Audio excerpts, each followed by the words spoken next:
good. We talk about strip clubs and data centers. Because that would be the best clickbait. Strip get the most slap dances for data center workers. There's a strip club in the data center. Strip club in the data center. Welcome to the Ransomware Rewind podcast. Hi, everyone. Welcome to the Ransomware Rewind podcast. We were very lucky to have a guest today that was an expert on data centers, cryptocurrency, government intervention in data. And I think you'll really enjoy this show. We jump around a little bit, but I think you'll be interested in everything we say. And you'll definitely want to listen to the end. Do you know how many data centers have gotten in trouble because of HR issues in the last 5 years? No. Pretty amazing. I mean, it's public information now. Mm-hmm. So I can, obviously there's some that is not public. I'm not an expert in that, but I just happen to be working for some of the companies that had those issues. Okay. But if you look at some of the situations out there, Equinix had a major HR issue, right? Oh, what happened with so them? So bad that, Equinix is the largest retail data center in the world, right? Yeah, like AWS is an Equinix to get context. And the CEO was forced out because of a situation with involving executive assistant, what have you. Okay. And it's public information, but that's how serious these situations are. So now they say that many of these large public data center companies are actually controlled by their HR. I could see that. I feel like HR is... And shareholders, actually, the board enforces that. And when they hire CEOs, they say, you're going to have to agree to this, period. Interesting scenario. Yeah, I mean, look what happened with Travis from Uber.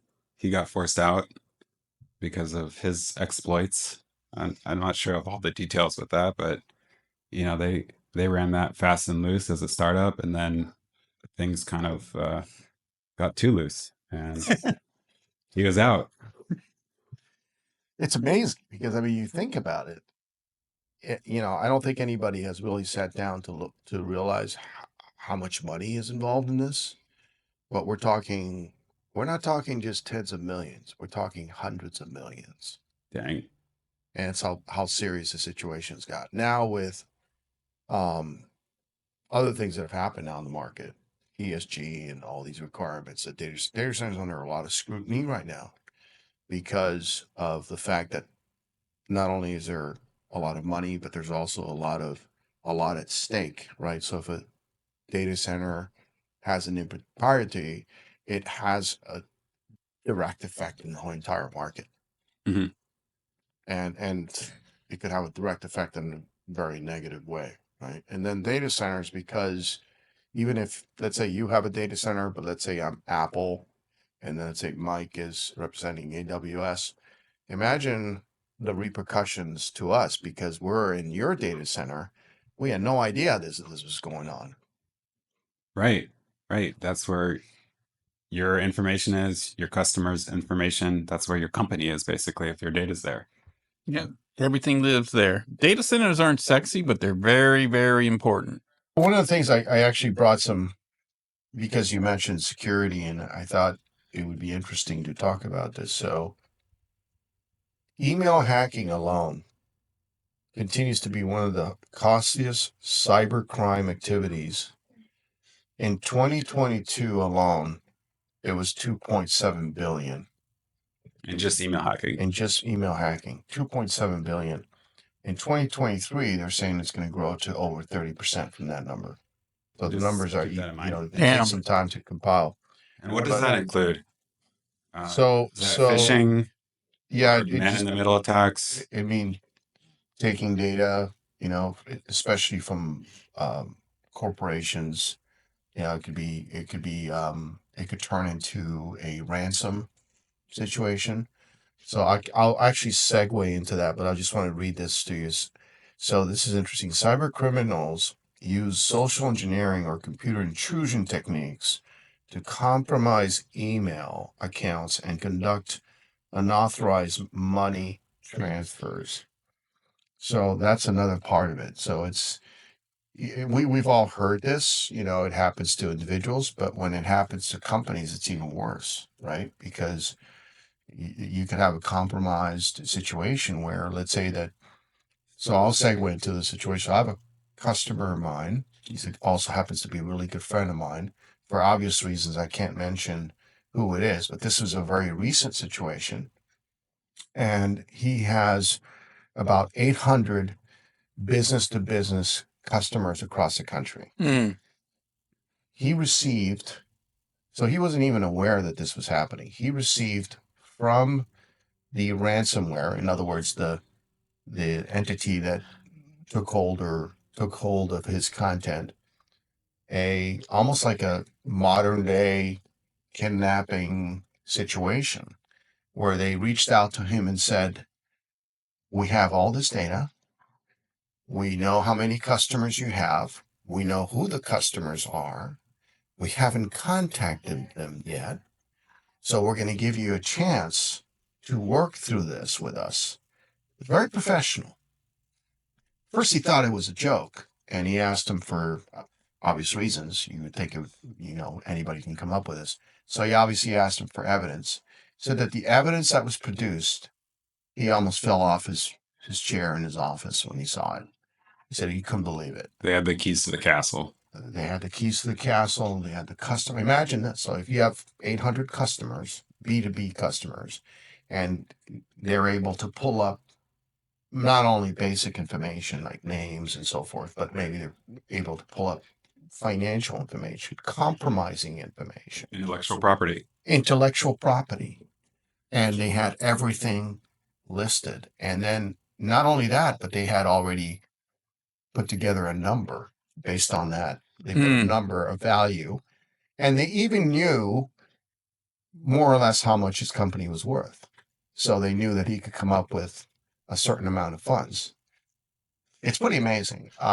This particular, I can mention the company because it's a company that does this. It's called Black Suit. It has some affiliation with Russia, but there are also they've identified that this company is so well organized that they operate from all parts of the world. And they're so sophisticated that he even hired a professional technical group to try to find out, try to fish them out. In other words, find out exactly where they're located, and they couldn't do it. Wow. And he said that that alone ended up costing him $500,000, just that process of trying to find out where they were. Wow. And these hackers are so sophisticated. Mike and I have been talking about this a little bit. They have help centers. They have their own form of HR. They have hierarchies. They have numbers where people actually answer the phone, and they'll be there for you when you need to negotiate, right? So it's very interesting. I mean, they're so sophisticated that they actually wanted to get paid in cryptocurrency, because they knew that they weren't going to be able. It's very difficult to track crypto transfers, and they had a whole process in place. So the end of the story is that he negotiated. I was on those calls. He asked me as a friend and an expert in this field of technology and data center to be on those calls. Obviously, there's a lot of things I can't disclose, but I was with his legal team. We were with the ransom on the individuals on the phone. And it was very interesting because there was some translation going on. So we knew that the people that we were communicating with were actually working for them because they spoke English well enough so that we could communicate, but then they were translating back and forth. So we could hear some of that background noise. But interestingly enough, we also had an IP expert that was trying to trace where the call was coming from, and we couldn't do it. We couldn't do it. And it was just, they had disguised everything. Everything was done so well, so professional. The FBI was involved. And at the end of the day, uh, the repercussions of not paying the ransom would have definitely done a tremendous amount of damage to this company because they had so much information on the customers. Wow. Unfortunately, this is what's going on right now, and very little has been talked about in the media because no one really wants to expose this. But I think it's actually damaging not to talk about it because many businesses don't know until it's too late. So what we did realize, and I think in conversations with the owner, was that they could have done a much better job from an IT perspective, from a security perspective, to avoid this from happening again. So when you're holding information from your customer, there's there's not enough security that you can build around that, and it's well worth, depending on how much information you have of your customers, it's well worth making sure that that's covered. It's better to an ounce of prevention. It's better than a pound of, ransom money. If you think about it, I mean, so bringing common sense to this, if all of that could come back to you and cost you $100 million, and it would cost you, let's say, an extra $1 million to secure that information even more. Nothing is bulletproof, but that $1 million can maybe increase your security level by, let's say, 30, 40, 50%. Is it worth it? I think it is, right? So it is a numbers game. There's something I think would be interesting for the audience to hear because this was a relatively new scenario, and it's something that obviously I'm going to provide everything that's public information here on this, but it's something that people can research and understand just the damaging cost that when data centers, when digital infrastructure, all these terms that were basically fancy words for everything that's held by data, computer servers, when we talk about the cloud, for example.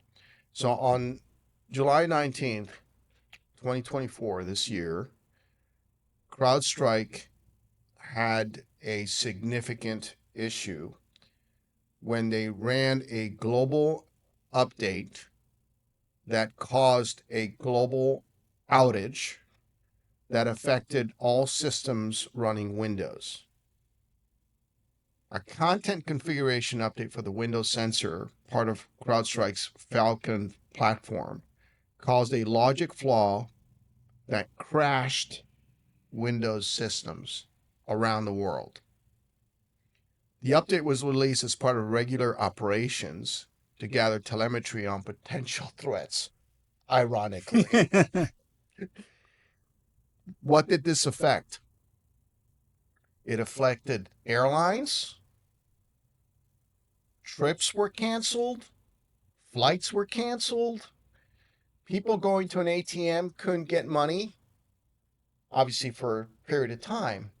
But it just shows you how dependent we are on all these systems on a global basis, right? Whether it's travel, whether it's finances.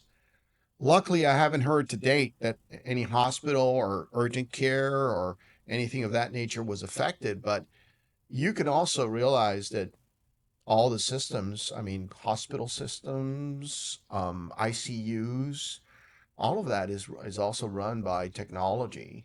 And it's potentially possible that if you're updating an operating system that affects so many devices, from cell phones, smart devices, to tablets, to computers, can affect all of it. And most people use Windows. I mean, Yeah, it's pretty much a monopoly. exactly.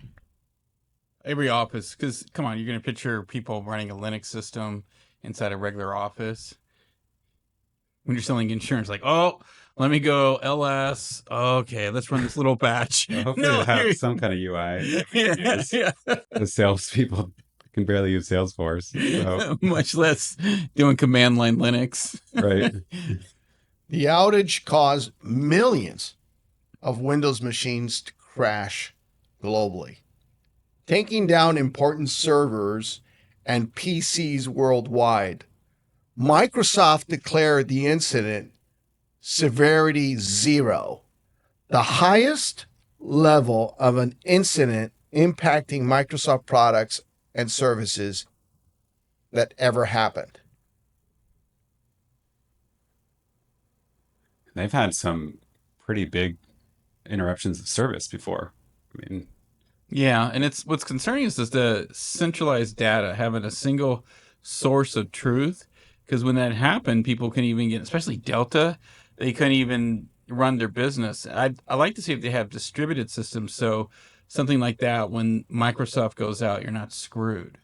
And it's kind of funny, is all that was an update. It wasn't even intended to be malicious, and it ended up being more malicious than anything that the hackers could have wanted.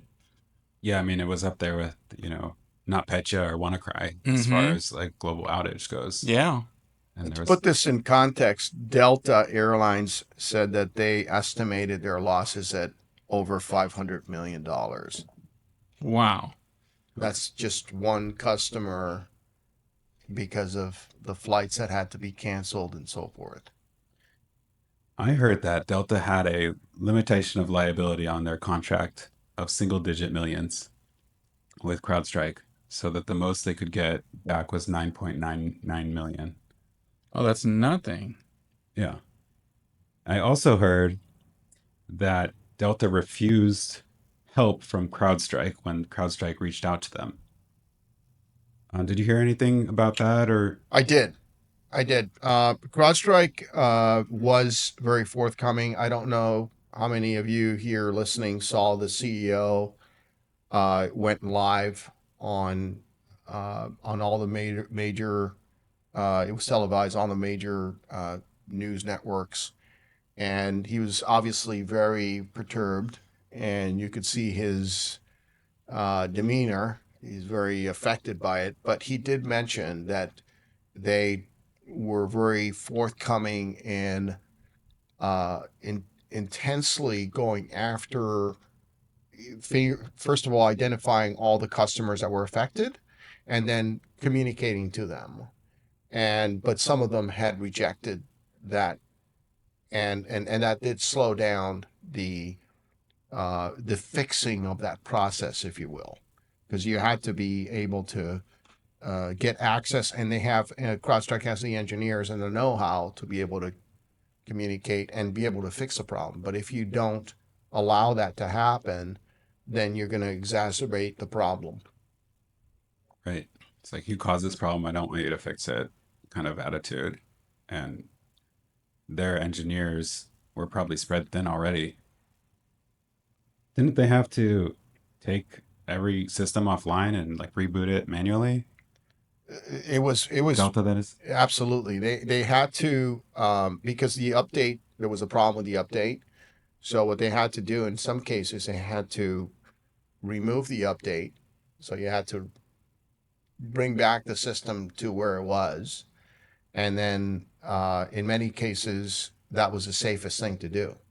And actually, that's something that for all of us here, for your audience now, right now, that's something that you can do. If you ever run into a situation, you do an update on your phone or you do an update on your computer, your PC, and something fails, in most cases, you can revert that update. You can actually cancel about update, and like there's a little clock in Windows, and you can say I want this restored to whatever moment you did that. So if it was an hour before, whatever that was, and what it will do is that the computer will revert to that hour and exactly the way the computer was in that hour. So you may lose that data that happened within that period of time, but your computer's gonna be operating instead of crashed. And why couldn't Delta do something like that? It's a good question. I think I'm not going to make any presumptions on what happened, but obviously a lot of these systems are running also real-time information, passengers and so forth, and maybe they were very concerned that the problem could have gotten worse. Mm.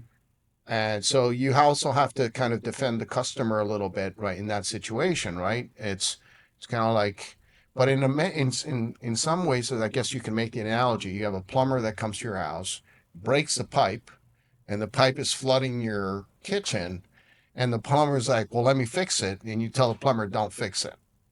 Yeah, I'll get somebody else or I'll do it myself.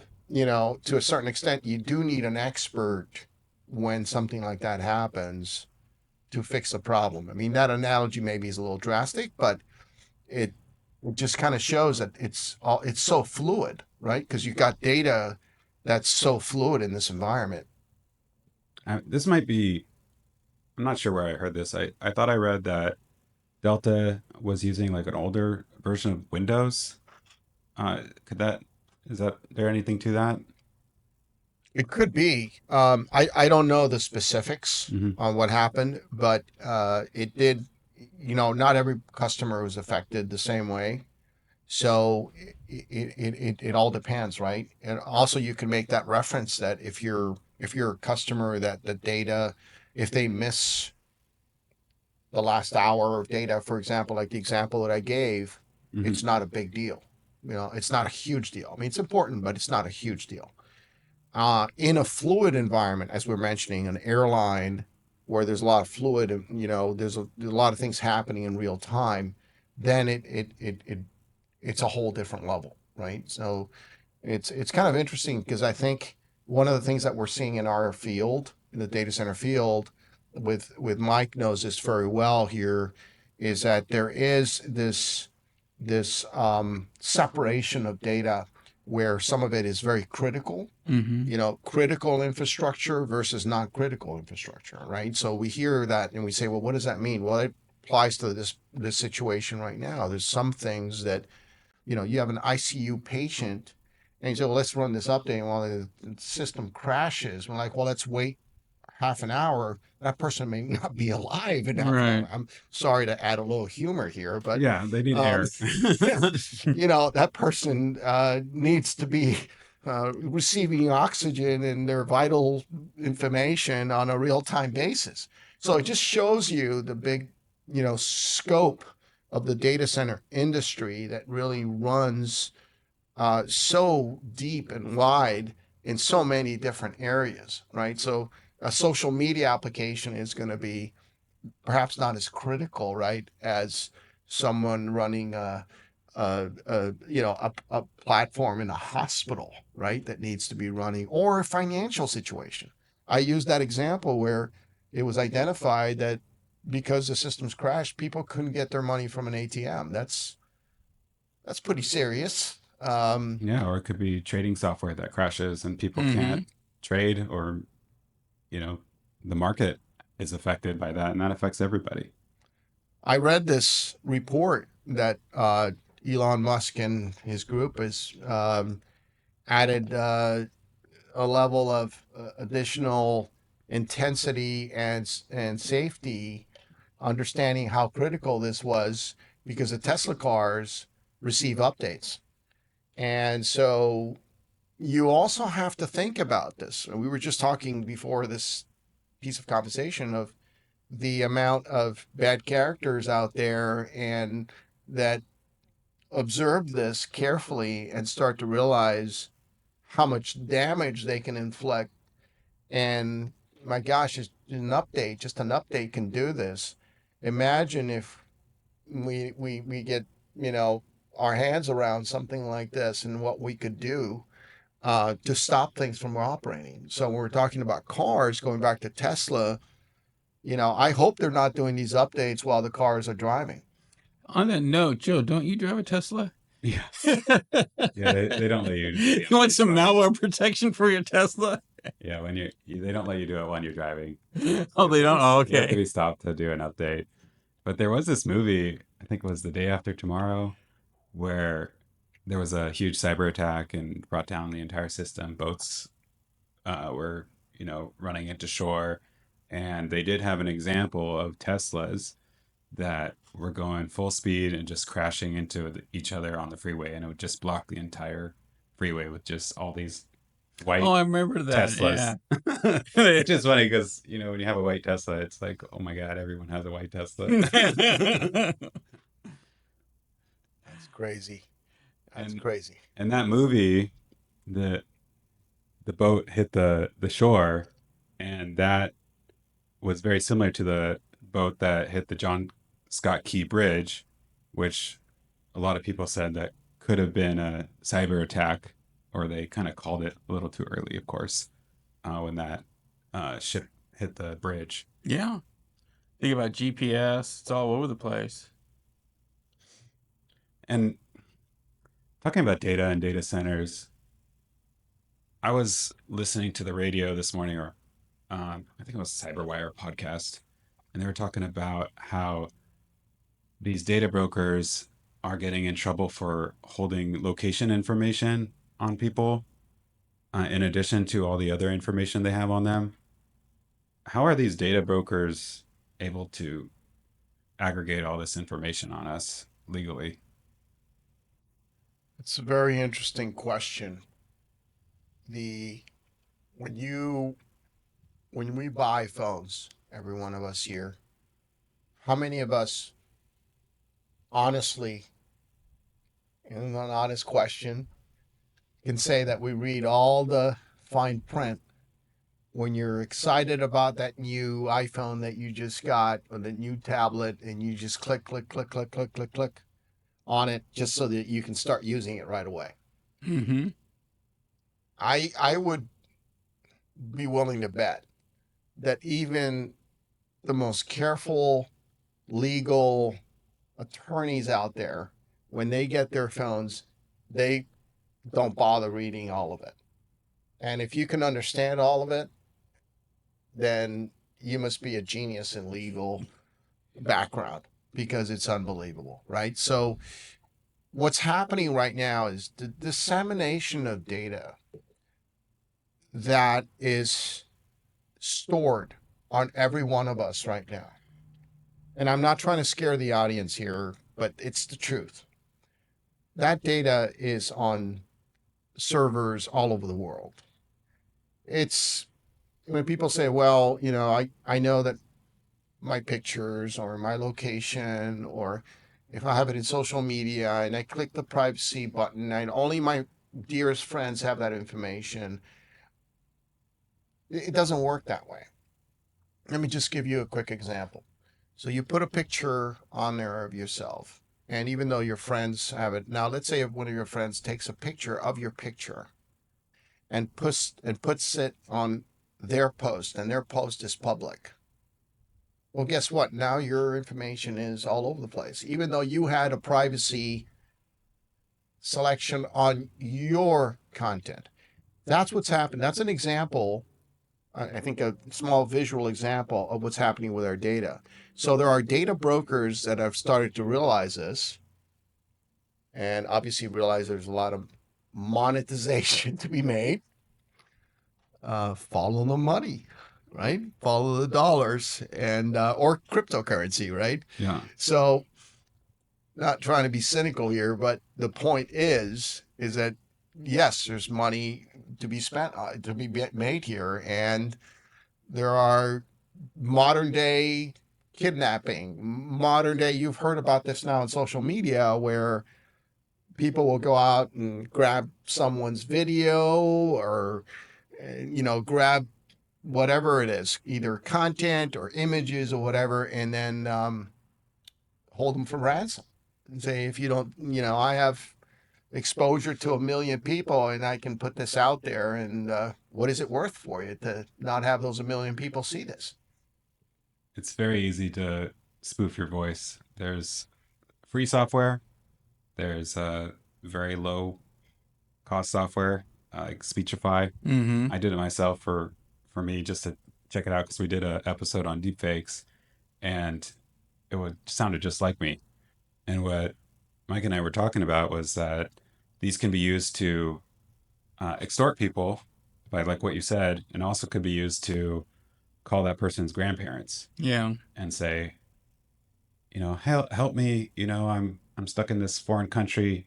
I need you to, wire me some money. Don't tell my mom and dad. They don't know I'm here. And the grandparents are gonna, help their grandson out. And meanwhile, their grandson's like 2 doors down. Yeah, but we're all good with privacy because California passed a law called the California Consumer Privacy Act. So nothing bad can happen. I hope you both know that. Gavin's got our back. And they're really enforcing that law. I'm gonna need a I don't think they've indicted one person. It's such a joke. But there's going to be privacy laws across the whole country, but it's the cat's out of the bag. I mean, they can pass the laws, but no one's enforcing them, and I just make light of it because it's up to us. There's no government agency or anyone that's going to help us on the privacy front, and you just have to be careful because, to John's point, yeah, this thing is recording everything. Like, I'll have conversations with my wife, and all of a sudden the thing will pop up. Oh, leather couches in San Diego. God damn it. So they're definitely recording us. Privacy is a myth, and we just have to be mindful of it. I'm gonna need a bottle of tequila. You know what's interesting about this? So, and to what Mike just said, it resonates. So I just had this conversation with my mother-in-law because I want to forewarn her, and I think this is something that unfortunately all of us are going to have with our loved ones, especially the ones that are elderly and may not be as familiar with all these things. So I explained to her how advanced AI is today, and that AI could actually replicate the voice of her daughter, and exactly the example you were talking about, Joe. So someone calls her, and she picks up the phone. It's her daughter, and her daughter and obviously it's not her daughter, but it's AI. Tells her, "Listen, I'm in the situation. I need you to send me some money right away because I have this." This is about that. It's already happening. It's not about to happen. It's already happening. And again, we're not scaring your audience here, but it's important that, the value of this is to know that it can happen before it happens.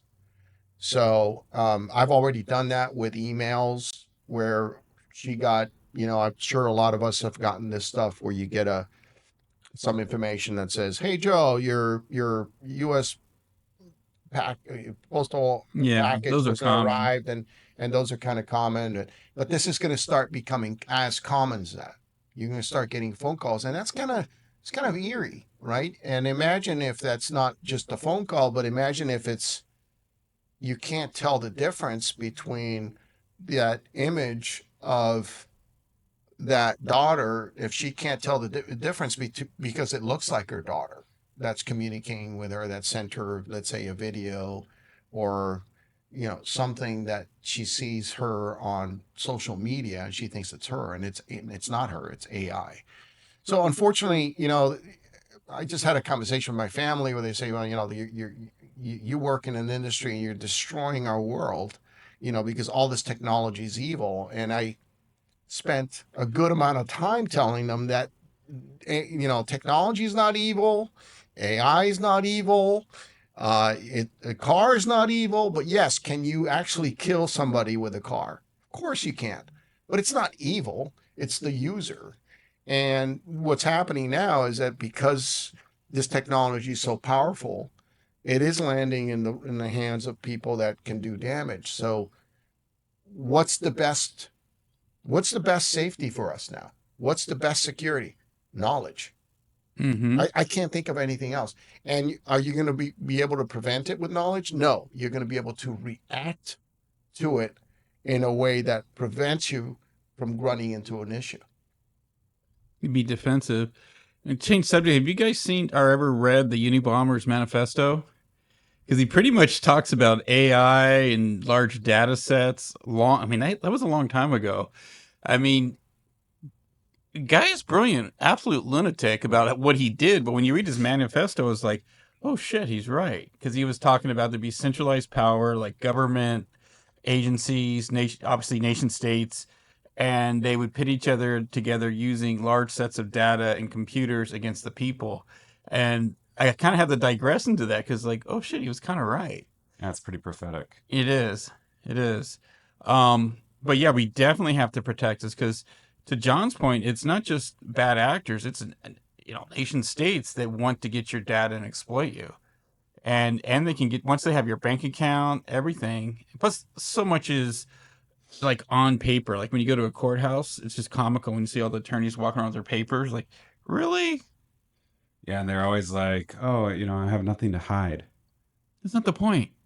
Okay, so this actually happened in Canada when they had the trucker strike. Mm-hmm. They froze the bank accounts of people that gave money to the trucking association. See, that's a perfect example. It's absolute power corrupts absolutely, right? Exactly. They have your data, they have your bank account, they can freeze anything. Now, like you were talking about Teslas, they probably any car with like an OnStar or that is connected, they could stop your car. It's a safety feature, right? So that if you're in a high-speed chase and you're the person they're chasing, they can stop your car. Think about how much damage has been done in society throughout history under the guise of safety. I want to bring up something interesting. So I've been to China, and one of the things that really made me think, actually, it was pretty spooky, and it's kind of revealing to what's happening right now. But I noticed in China, I got on the train in China in the fast train, and I used their transportation system. But I also noticed, this is a few years ago, that these cameras were not only watching me, they were actually moving along. When I noticed the passengers getting out of the trains, the cameras were actually moving. So they're obviously already doing much more than just taking images. And in China, every person is tracked by you're tracked by every not only your movements but your activities. So going to a bank, getting money, where you're eating, where you're traveling to, the government has a complete track of that, right? And they know it, and they don't seem to have an issue with it. But the point is that recently I was reading something that in China, that it's so sophisticated that, let's say that they wanted to block Mike from getting on the train. And so Mike goes to get on his train, his usual routine, get to work, can't get on the train. So then he's like, well, I'm going to go and get a taxi, or I'm going to get and he can't get a taxi because the taxi already has that information as well. So he's completely isolated. And that is already happening. It's not like some future movie where this hasn't happened. The question is, are we going to start allowing that? Because the technology exists in the United States. Point is, are we going to start allowing that to happen here? Oh, absolutely. I can totally see that happening. It's the tyrannical use of data to control people, and it's all happening in the background without anyone knowing. In China particularly, they have what's called a social credit score. Yeah. And everybody has a score based on their activities and how pro-government they are. So if they say something against the government on social media, that is logged and they get, negative 10 points. And once you get under a certain amount, you're persona non grata, like you were saying, and you're not going to get use of public systems. I could definitely see that happening here. There's a gentleman named Kai-Fu Lee who's in charge of AI at both Microsoft and Apple. He wrote a book, and I may be quoting this wrong, AI Superpowers China and Silicon Valley. And I read the book years ago, and he talked about that, like with these large data sets, they have petabytes of data where they have enough information where they can track everyone's move, and they'll deem you a threat. and I'm sure both parties would do it in our society. On theirs, they only have one party.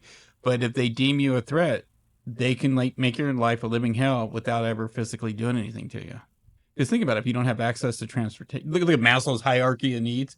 Oh, I don't have access to food. I don't have access to lodging, shelter. You can do that with data nowadays. Think about that. I mean, it's crazy, right? Because you haven't shot the person, but it's probably even worse. I mean, Exactly. it's probably if I had if that's maybe even worse than getting shot, right? So it's just interesting how things are moving very quickly. I wanted to also share something that happened very recently, and some of the audience here may have heard about this, but it was a little bit comical, but it was also very scary what happened, and because of how fast all this decimated happened. So Brazil had I don't know if both of you have heard about this, but Brazil had a pretty significant situation now with their in the political government, and there was there were very two groups that got very feisty in Brazil, and so much so that, as a matter of fact, one of the some of the political groups are now in exile.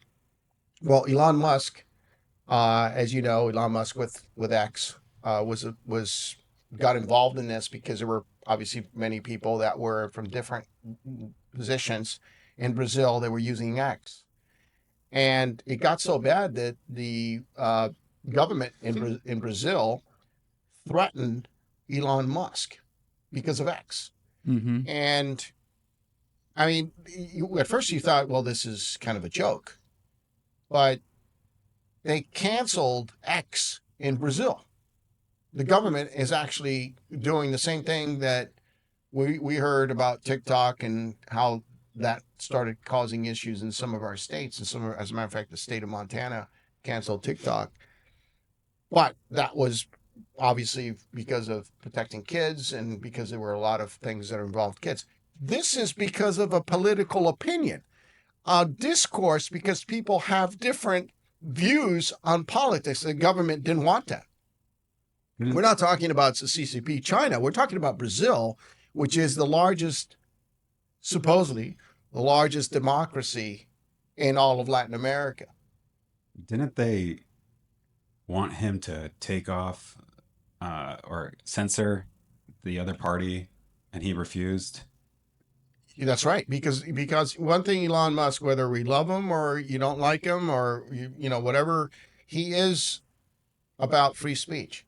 He believes that free speech should be protected. It's something that we actually believe here in our country, in America. But long and behold, a lot of these countries don't. Right. Well, Elon, if you're listening, I love you. Yes. You are loved. I love you. And you drive a Tesla. I love you and my Tesla next. And I love space. SpaceX. Love all of it.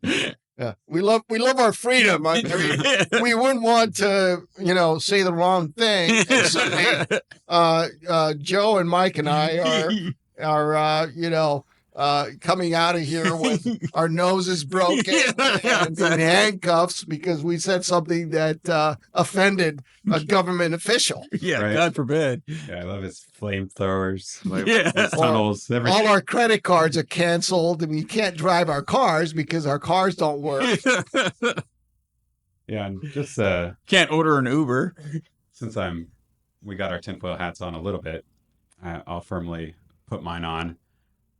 They are trying to get rid of cash. Oh, yeah. And cash is the last thing that they can't track. Yeah. So are people going to let them get rid of cash? There's already people like SeaWorld won't take cash. Are there movements to stop this tide, to stop cash? Are people going to just be like, whatever, I use credit card anyway? I'm guilty of that. I use the card for everything. And the other thing too is there's merchant fees when like you go to the gas stations and you want to pay 35 cents for it.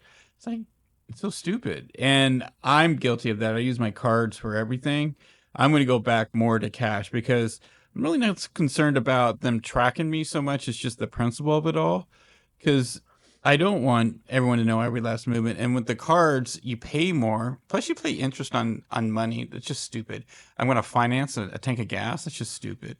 So I'm going to start using cash more myself. One, for the privacy, and two, it's the principle of it. Paying interest on interest. What am I thinking? Yeah, you end up paying, $20 for a $3 latte. Yeah, exactly. But finance my latte. That's the real push forward. Is one that it's control. And now I'm putting on my tinfoil hat. It's like you make way more money if you're charging interest on something and it's a recurring charge. Hello, data center world. That's why they're worth billions. And I don't like the idea of my bank tracking me and everything. So I'm going to throw the crypto bomb here because I think it's kind of fun. Since Joe, you brought this subject. I'm actually pretty passionate about this. I was one of those. So I'm also a software developer by trade, and a few years ago, I got into a pretty heavy discussion. I would say discussion / argument with a good friend of mine. Actually, we've known each other for a long time, but he's was trying to convince me that cryptocurrency was bulletproof. And I kept telling him that as a software developer, that I have a little bit of knowledge on code and that nothing that is developed that has code is 100% bulletproof. So anyway, we got into this whole discussion of the keys and security and all the mining and how it works and why. And one thing I have to say, that whether Satoshi is a true individual or a group of people, they've done something that's pretty incredible with cryptocurrency. Some of your audience may have watched that God Bless Bitcoin YouTube that came out, which is really interesting. It basically one of the things that I find interesting about it, it's very well done. You can reference a lot of the information that it's provided, and everything that I've referenced, and I do my own fact checking, everything came out true. They do have some very powerful people and that have done very well on there. Obviously, Mike Saylor, who's one of the people that owns the most amount of Bitcoin in the world, but also along with him, people that weren't necessarily big on crypto. But here's what's interesting. Going back to what Mike just said, what this video says, God bless Bitcoin, it shows you the process that we live in right now with currency. So let's say you take the US dollar and your whole process on how you keep your US dollar in a bank, when you send transfers, when you send wire transfers, the fees that are attached to it, when you use a credit card, the fees that are attached to it, and whichever way you want to put it, it's an interest. And it's an interest that in many ways you have absolutely no control of. Absolutely no control of. If I don't think most people realize how much they're paying in interest to third parties that they don't even know who they are. For nothing. And you think about that. And so this whole premise of this video, God Bless Bitcoin, which is, I recommend everybody would watch it at least with an open mind. And then you can criticize it afterwards if you don't believe it. But at least with an open mind, understand, because what it does is that it shows you the process sometimes. For example, when you're sending money, it showed 7 different transactional parts that you're not aware of. When you're sending money, let's say to your mother or to your relative that's around the corner or in a different country, and these 7 transactions that occur, every one of them makes a fee on it. And also tracked. Yeah. That's right. And so now you are funding, basically you're being robbed. And that's what this whole premise is, that you're being robbed. Now what crypto does, it says you don't need to do that. if you're going to send if I'm going to send $100 or 100 coins, Bitcoins, to Joe, and Joe needs to receive that 100 Bitcoins because that's what I'm sending him, that's what I'm going to send him.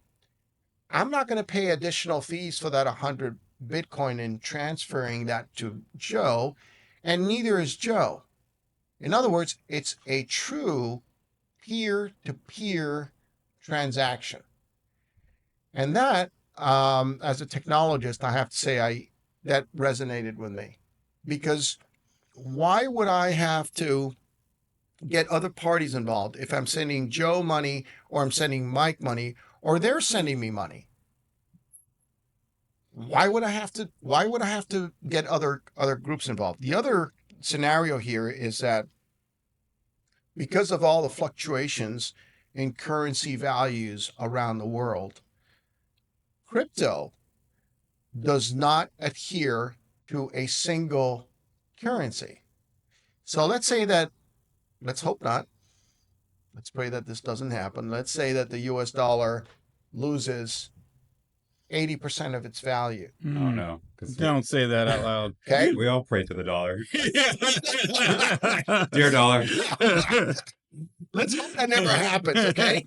But imagine if you were one of these forthcoming individuals and you invested in cryptocurrency, and now you have a leverage. You can take that. You have a leverage because that cryptocurrency, yes, maybe if you put it into US dollars, you've lost some money, but that cryptocurrency is not held by US dollars. It's held by its value worldwide. So you can transfer that into any currency that you need to at any given moment. It holds its own value. So now I'm not going to be here and sound like a selling cryptocurrency, because I'm not. But I'm just making the point that as things evolve, as we went from the horse carriage to the car, and there's something definitely happening here. When I saw that there were a few billion in cryptocurrency, I said, it's interesting. It's getting very interesting. Now there's a few trillion involved in cryptocurrency. A few trillion. I don't know how many of your audience right now realizes that. Cryptocurrency isn't going anywhere anytime soon.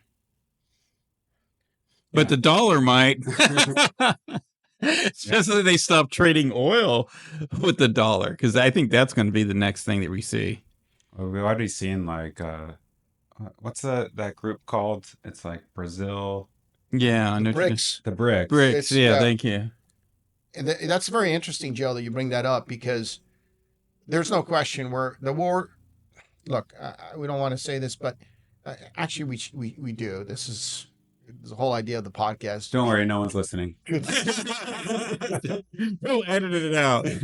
We are at war right now. I mean, look at what's happening in the world. So maybe you can say, well, in many cases, you can say that perhaps we're in the beginning of World War III. I mean, let's hope that it diffuses. But the point is that there also is a financial war right now. So you have these alliances that otherwise were not broken, are now broken. We have been in a very, put it this way, definitely a financial war with Russia.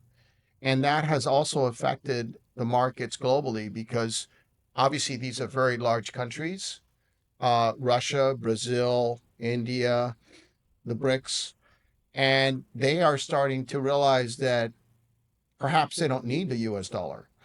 I would say that the gravity of the situation right now with the wars in the Middle East and in the Ukraine have definitely intensified and increased the speed that this is happening. But it was happening before that, because the US dollar has lost value in the world, unfortunately. And so some of these countries are saying, well, why should we adhere to the US dollar?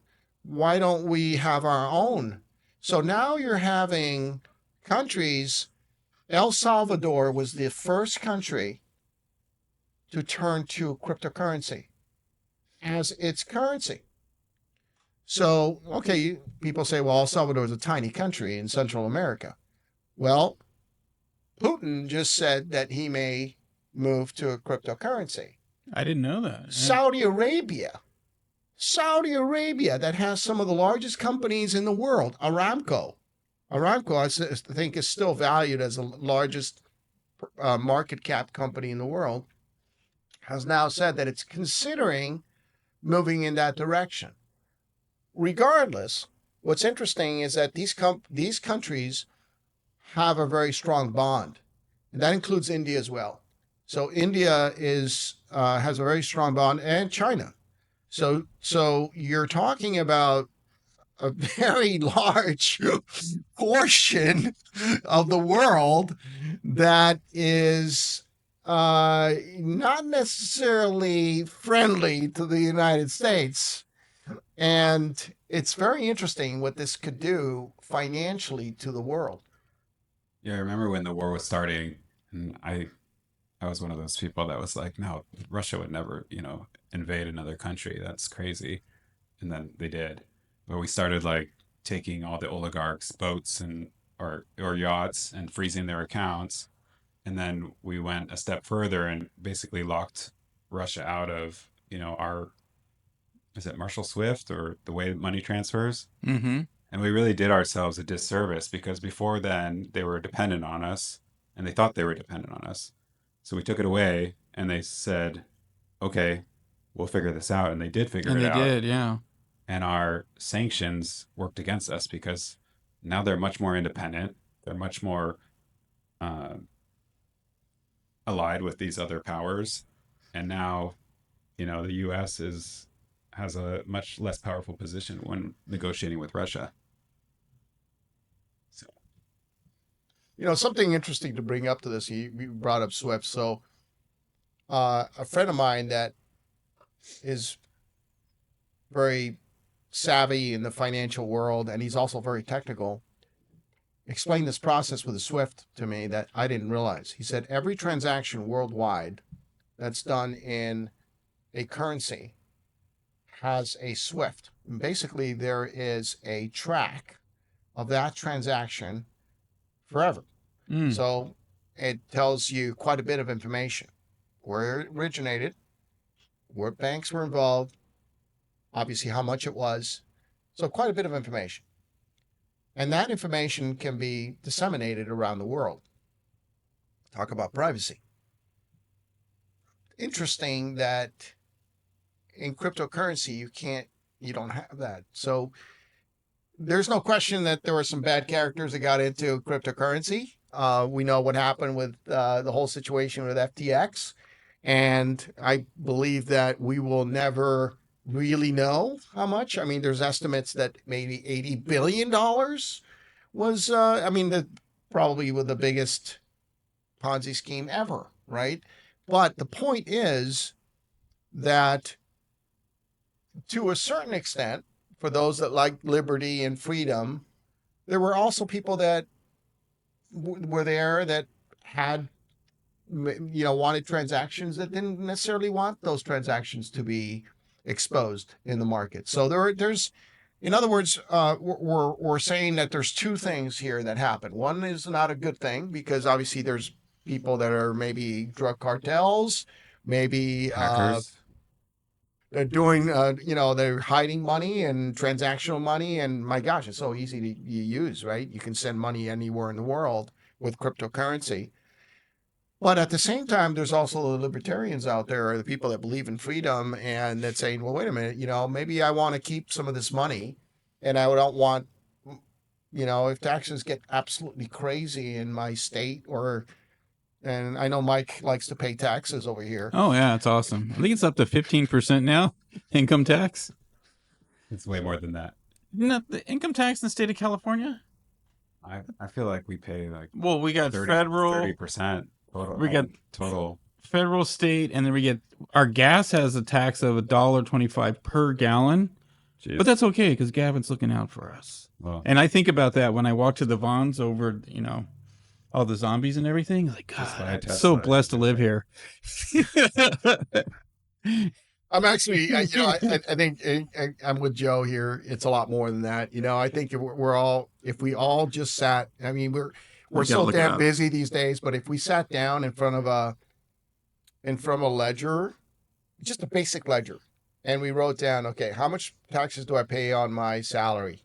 How many, and you have to add everything. People forget, but yeah, there's a fee for this, there's a fee for that. You look at your utility bill, and let's say you break it down. You say, how much is that actually paying for electricity?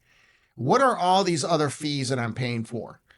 You take a gallon of gas in California, for example, and you say, okay, what is that? What am I actually paying for gasoline? And what are all these other fees that are tacked onto that gasoline? That simple gallon of gas, right? You take a home, whether you're renting or whether you own a home, and you sell that home, and now you're paying all these additional fees, and one of them is like, well, this is, you have to pay this fee, and you have to. Why do you have to do anything? You don't. I like the idea of the circle back to a straight peer to peer network. But I want to go get gas and be able just to scan like a QR code where I'd pay with crypto, and I just paid for the gas for the person who owns that gas station. I'm just paying him directly and bypass all these middlemen, like with the income taxes. I'm not sorry, the taxes in general, everything was just a straight transaction. It's like when you go to the swap meet, and he's like, "Oh, I like that surfboard," and you give the kid $50. That's the way it should be. It shouldn't have all these ancillary services sticking their hands in. It's like vultures going over a carcass. You know I what's like that cool? analogy. You know what's cool about this conversation right now? I think overall, though, all of us here are kind of, you know, thinking about this for a moment and saying, you know, there's something said about having that simplicity. You make something, you produce something, and you get something back from it. Right. That's a great way of doing it. And at the end of the day, you're saying, why is this world made all this complicated? And why are all these people benefiting from my hard work? They don't And, produce any value. and they don't produce any value, and yet they're benefiting from it. And I think I personally see that happening worldwide. Um, I'm in touch with quite a few people around the world that are in different businesses, and because of the nature of my work, and I'm finding that that's actually uniting us, even though we have maybe different views on things. But if there's a single thing that's uniting a lot of us, is that why we were talking about security? Why am I suddenly living in an environment where I don't have no control of my own safety, because everything is controlled by this outer government that who knows is involved in that. And suddenly they have all this information on me, whether it's my financial information, whether it's my security, whether it's my garage door, when my garage door opens, whether it's my devices that now all have provide feedback, whether it doesn't have to be as sophisticated as Alexa or even Google. And I'm going to say this, and my phone's probably going to start going off here. But it's incredible. This is the new era that we're living in, and I'm in it every day, and I have to say that sometimes I wake up and I say, I wonder how much of my personal life is, there's very little of it that's not secret anymore. Or that's personal. Yeah. Yeah. It's not personal. Your public life and your personal life are very much merging. Mm-hmm. There's a interesting company that I learned about. It's called Greenbox, and they do point of sale system on the blockchain. Oh. Yeah. So it is encouraging that some major businesses, they're publicly traded, are actually using the blockchain for traditional services like point of sale. I like that because it's a ledger that won't change. You can see the actual transaction. That's cool. That's interesting. That is. Green box. I also, in addition to that, I listen to I listened to Tucker Carlson, and he had something very interesting in one of his shows where people are so upset about being tracked and having a lot of their information, especially on a cell. I mean, imagine, we call them cell phones. Really, they're smart devices now, right? Mhm. Because there's microphones, they're always on. People leave them on. They track where we are. I mean, it's pretty amazing what they have. I mean, if you think about it, they know our health as well. So it's not just financial, but they also track our, All right, I got my our health and smartwatch so here. forth. Yeah. And so what I just saw him is he has a company, and I can't think of the name of it right now, but it's I'm sure there's a few of them, but it's a cell phone provider that you pay an extra fee for, and they secure your data. And so again, because I'm in this field, is it 100% bulletproof? No. Is it more secure than maybe a public provider? Because one thing that most people don't realize is that our data is constantly sold. It's very valuable. Mhm. So when Microsoft or Google say, please use our AI, it's free. It's we're doing this all for you, and it's going to provide you all this benefit. What they're also doing is AI has an insatiable appetite for content. One of the reasons AI hasn't improved faster is because it lacks content. The better the content, the Better richer that outcome. content, the better the AI. So by using it, you are actually freely giving them something that is very valuable. Now, you should be selling, by the way, but you're giving it for free. We all are when we're using these tools.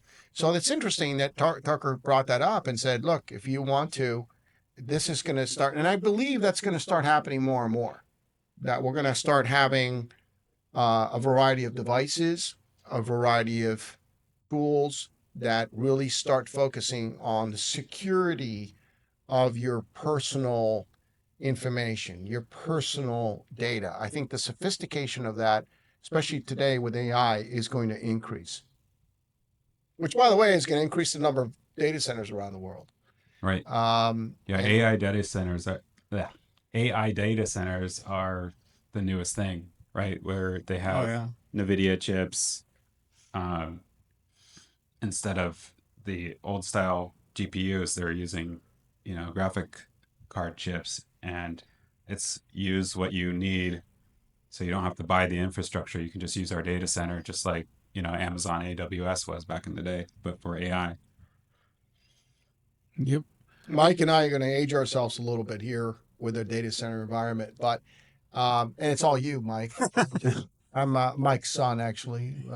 Well, I'm just kidding. We're doing a little humor here, but we've both been in this field for a long time. And one thing for your audience, just to think about this for a moment, how rapid this field is changing. So if you think of a chip, heard of most of your audience probably heard of NVIDIA. Mm-hmm. NVIDIA is one of the most rapidly growing companies in the world, one of the most valuable companies in the world. And you look at these chips that they make, and you look at these little tiny little chips. That chip, that GPU, let's say the equivalent of the GPU today, less than 5 years ago, that GPU was maybe around $6,000-$7,000. That GPU today is approaching $50,000. And the processing power too. It's exceeding Moore's law. $50,000. Yeah. Mike and I saw racks that were maybe $5,000, $10,000, 5-6 years ago. We're talking about a rack, which is about just over 6 feet or around 6 feet high, about 2.5 feet wide, that now houses about $4 million worth of equipment. And now think about this. Data centers, I'm not giving anybody bad ideas here. Don't get any bad ideas. We're all good here, okay? We all saw Mr. Robot. Yeah. we know the next chapter in the story. Data centers, some data centers have 10,000 racks. Now that's a big data center, but some of them do have thousands of racks. So I won't do the numbers for you because they're too big, but just multiply 4 million by 1,000 racks. Okay. Hmm. 10,000. 4,000,000. That was bad. It gets insane. So some data centers now are being designed as bunker zones, right? Because of the amount of money that's on those data centers. I know of several facilities now that they're even preventing drones, as we've seen drones are being used in Israel. wars, unfortunately, and the damage that those drones can do, not only with the fact that they have very powerful cameras, but obviously explosives. And so some of these large data centers, campuses, compounds are being forced to have all these restrictions because of the damage that could be inflicted. We talked about that earlier on. That imagine if just an update did that damage. Imagine if, I mean, again, this is not a movie. We're just talking about this, but imagine if some data centers weren't down around the world. I think the repercussions, we wouldn't want to talk about the repercussions. Well, they're critical infrastructure now. Yeah. It's like if we were at war, Everything shuts down. they would go for the airports, our power stations, and our data centers now. And I'm sorry, guys, we're going to have to Yeah. wrap it up pretty soon here. Okay.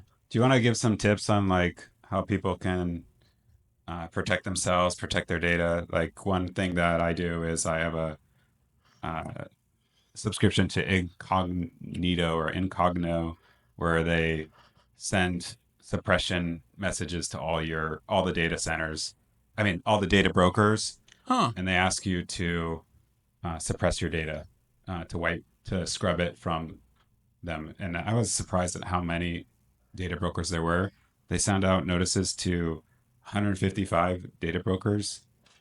Only like 50 of them like actually scrubbed it right away, and then the other ones that they just like keep sending it over and over again. That's interesting. What's the name of the company that you use? Well, I use a Incogno. Or something? Okay. I don't know. It's You part can of search like it the premium version of the Surfshark VPN. Okay. You can. It's only like $5 a month. Yeah, worth it. Yeah. You know, honestly, I don't take privacy as seriously as I should. One thing I was working with is, and I have an equity stake in the company, is a company called Privacy Lock. And with Privacy Lock, what they do is they create reports that's automated. They use the blockchain. So when consumers or anyone wants to know how much information a company has on them, it can create the report and send it to you. And it'd be interesting if you contact Zillow, because Zillow is supposed to do that. They're supposed to, if you call up Zillow and say, hey, you need to tell me what information you have about me, they can't do it. And they're supposed to legally. And it's kind of similar to what you were talking about. You'd have to have a third party go out there and contact Zillow and these other companies and say, okay, you need to submit this information, because they shouldn't have it. And it's also shocking how many data brokers there are out there. It's just this underground world, and it's perfectly legal. It's just concerning. And if you ever want to get even with someone or get mad at someone, go to like Lending Tree, put your enemy's name and phone number in there. They'll get phone calls for the next 6 months. Don't get any ideas. I'm not going to give you my last name then. But I do have, that's a great point, Joe. And I actually just dealt with that with my, I'll give you a quick example here that maybe a lot of you can relate to. So my mother-in-law is in her 80s, and she's got a computer and obviously tablets and so forth. And we just moved her from one location to another. And so we want to get rid of all that. So I purposely, because I know what kind of information she was putting on there, I decided not to put on a cloud storage system on her device, so that all the information would be stored on her device only. Smart. Because you have no control over, when you're sending information to a cloud environment, you have no control over that, regardless of what company it is. Now, I don't want to scare anybody here. There are some cloud providers that are better than others, but you do need to do your due diligence if you're going to use cloud providers. Now, obviously, a cloud provider says, well, wait a minute, if I use that for my cell phone, right? Because people lose their cell phones. So what happens when you lose your cell phone? Well, if you don't have all your information stored in the cloud, then everything's gone, right? So that's a huge advantage. But going back to that specific example, what I did was, because I purposely wanted to make sure that her information was secured and it gives her that safety and that security, I personally go in and wipe out that computer. It's not that hard. I actually taught myself how to do it. It's, if you're going to reuse that computer, there's ways of reformatting that hard drive. And it kind of goes back to my old days of computers of reformatting. But there's an easier way to do that. If you don't want to go through that process, is you quickly create a backup. You can destroy that hard drive. Just take a physical hammer to it. It's actually fun. And you can get some of your anxiety out. Yeah, office space out. And destroy it and just throw it in the garbage. And most of them are being destroyed. Now, that's a simple way of doing it. If you're using the cloud, then it gets a little more complicated, right? And I don't know if we have enough time to talk about that today, but there's different things that you can do. There is a way that you can use partitioning, and perhaps we can do another show on that, Joe, because that's we're definitely going to have you back. But partitioning is another process that can be done, and I don't want to get too geeky here for your audience, but that's something that you can actually do, where you partition data, and there's certain data that you collect. For example, your friends' names and address and phone numbers, but maybe you also have credit card information that you don't want, so you partition your data so that doesn't get sent to the cloud.